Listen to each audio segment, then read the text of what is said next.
Here we are with our completed bottom portion of our bookmark, and we are now going to make the part we're going to use to make the bow. It's the same process you used here, so you're starting with the slip knot and making chains, but instead of 31 chains, you're going to do 27 chains, chain 1, and make 1 row of single crochets. Then you'll finish off the exact same way that you did for your bookmark piece. So with our bookmark, we had a row of chains and 2 rows of single crochets. For the bow, we're only doing 1 row of chains and 1 row of single crochets. So again, this is a chain of 27. We chain 1 and turn to go the opposite direction to make 26 single crochets across just one time. You'll snip the yarn off and weave it in just like we did for the bookmark.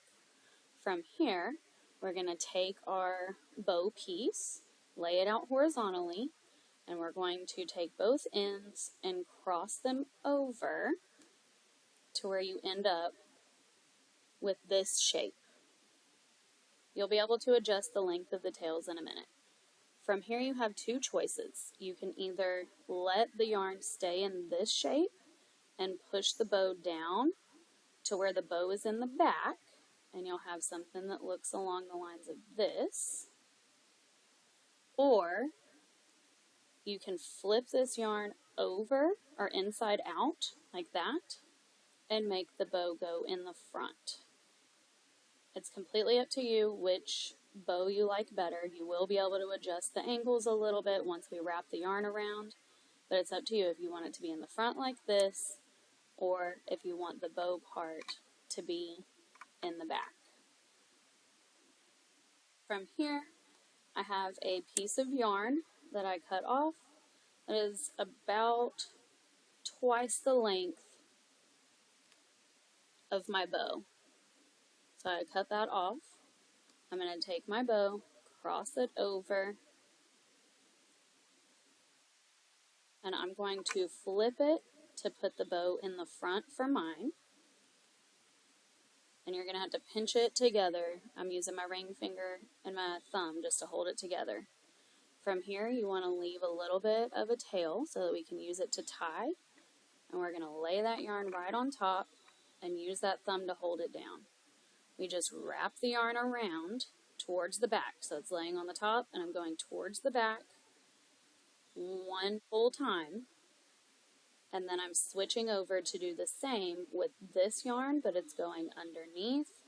And I wrap it around once. So I still have that bit of a tail left over. Pinch it down so it'll stay. And then continue wrapping with your longer piece so that you can make your bow shape. You can make it a little tighter to where you can play with the angle of your bow. And you want them to be laid out side by side and not super bunched up, so that way the bow will hold its shape. I'm just wrapping that around until I'm satisfied with my bow. From here, I'm taking that little short tail and I'm going to go around to the back and lay it down and tie the 2 ends in a knot so that we can keep our bow in its shape. Just a regular knot, pulling it through. And I'm trying my best to line up that knot right in the back. Before you do your second time around, make sure that your bow is the shape that you want. If this side is too big, then you can just pull your tail down a little bit and play with how you want it to angle. I'm going to finish off that knot in the back.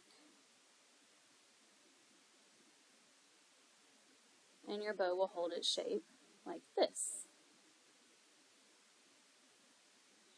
Leave both of these tails here and I will show you how to attach it to your bookmark in the next video.